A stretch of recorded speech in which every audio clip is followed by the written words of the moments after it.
Bismillahirrahmanirrahim. Bismillahirrahmanirrahim. Pada pertemuan kali ini, saya coba menjelaskan tentang aspek organisasi dan manajemen ya dalam studi kelayakan bisnis. Untuk materi kali ini kita membahas bagaimana kalau sudah dipelajari kalian di pengantar manajemen ya, mungkin ini hanya sedikit mengulang saja, karena ini pembahasannya antara lain kurang lebihnya adalah membahas tentang bagaimana organisasi dalam suatu perusahaan ataupun manajemennya itu seperti apa ya. Di sini dijelaskan beberapa definisi organisasi ya, tentu terdiri dari beberapa 2 orang atau lebih ya, karena kalau 1 orang itu bukan organisasi tapi individual. Kemudian dia dipersatukan secara formal. Formal dalam hal ini mengikuti aturan yang ada, baik itu aturan perundang-undangan maupun aturan yang ada dalam perusahaan tersebut. Ya. Kemudian di sini ada manajemen itu mengandung 3 pengertian. Ya. Yang pertama adalah merupakan proses, yang kemudian yang kedua adalah kolektivitas orang-orang, artinya melakukan aktivitas manajemen, yaitu planning, organizing, actuating, controlling ya. Kemudian yang ketiga adalah tentang suatu seni, ya, bagaimana ilmu itu bisa memberikan arti ataupun bisa memberikan sesuatu yang menarik, ya, tidak membosankan dalam manajemen.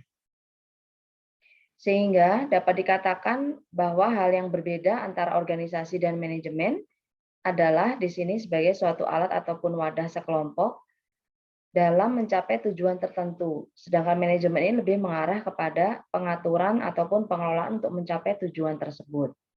Ya, jadi kalau organisasi itu merupakan alatnya atau wadahnya, ya lembaganya, kalau manajemen itu lebih kepada bagaimana pengelolaannya. Ya, organisasi itu bagaimana dikelola. Apakah dia akan dikelola dengan baik atau dia malah menjadi suatu kehancuran karena pengelolaan yang salah. Ya, ada mismanagement. Kemudian di sini penerapan manajemen dalam organisasi terkait dengan fungsi-fungsi ya. Ini menurut para ahli ya. George R. Terry, ya, Henry Fayol, mungkin kalian sudah menyusun skripsi ya.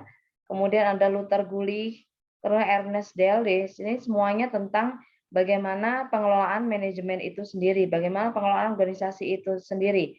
Tapi pada dasarnya itu terdirinya biasanya dari planning, organizing, actuating, controlling. Tapi ada juga beberapa ahli menggunakan staffing, motivating, dan controlling. Nah, ini bagaimana mensikapi setiap perusahaan yang ada di masyarakat. Ya, jadi apa yang dibutuhkan dalam suatu perusahaan itu, itulah yang akan dipakai dalam pengelolaannya, dalam manajemennya. Ya. Kemudian di sini organisasi perusahaan itu terkait dengan kebutuhan daripada hal yang perlu dirancang, hal yang perlu disusun. Antara lain apa? Visi misi, ya, struktur organisasi, perizinan yang seperti kalian sudah pelajari sebelumnya. Nah, untuk visi, perusahaan terkait dengan kondisi yang akan dicapai oleh perusahaan di masa yang mendatang. Jadi apa visinya? Ya, kalau di dalam program studi manajemen, visinya adalah mencetak lulusan supaya bisa menguasai small business, supaya bisa mendirikan small business.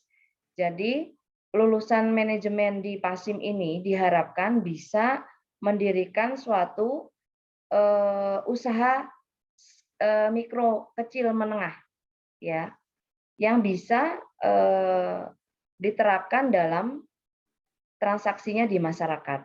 Ya, tentu didukung oleh ilmu pengetahuan dari pemasaran, manajemen sumber daya manusia, kemudian sistem informasi komputer, ya, ilmu-ilmu sistem informasi, sehingga kurikulum terbaru dalam manajemen itu lebih diperuntukkan bagaimana mahasiswa ini bisa survive, mahasiswa ini bisa bertahan hidup istilahnya ya di tengah kesulitan dalam mencari pekerjaan. Nah, ini diberikan modal yang memadai. Ya, seperti halnya adanya program Merdeka Belajar Kampus Merdeka, ya, MBKM. Ya, ini sudah mulai diterapkan di program studi manajemen. Insya Allah periode depan ini anak-anak khususnya reguler pagi akan mengadakan program magang yang sudah diadakan kerjasama dengan MOU dengan prodi manajemen ke depannya. Kemudian struktur organisasi perusahaan. Nah, struktur organisasi ini juga disesuaikan dengan kondisi perusahaan. Nah, apabila skalanya masih kecil, tentu tidak perlu banyak orang ataupun staf di situ. Cukup dari owner, kemudian mungkin ada pegawai 1-2 orang ya yang bisa menangani ordernya. Apalagi sekarang telah booming usaha-usaha secara online. Ya, usaha-usaha yang tidak memerlukan terlalu banyak manusia. Ya, berbeda halnya dengan pabrik misalnya ya, yang harus ada yang mengoperasikan mesin, ada yang maintenance mesin, ada packaging, QC dan lain sebagainya. Itu tentu lebih banyak personel yang dibutuhkan. Kemudian di sini beberapa pendekatan, nah ini berbagai teori ya, ada pendekatan fungsional, produk, pelanggan, kemudian ada pendekatan geografis. Ya, kalau fungsional tentu berdasarkan fungsi bagiannya, divisinya. Ya, dia dibagi pekerjaannya sesuai misalnya kompetensi si A ini adalah komputer, dia ditaruh di bagian sistem informasi. Kemampuan si B ini dibilang mechanical teknik, ya dia ditaruh di divisi misalnya produksi untuk operator mesinnya. Kelompok C dia jago marketing, ya dia hubungannya dengan pelanggan dan seterusnya. Ya.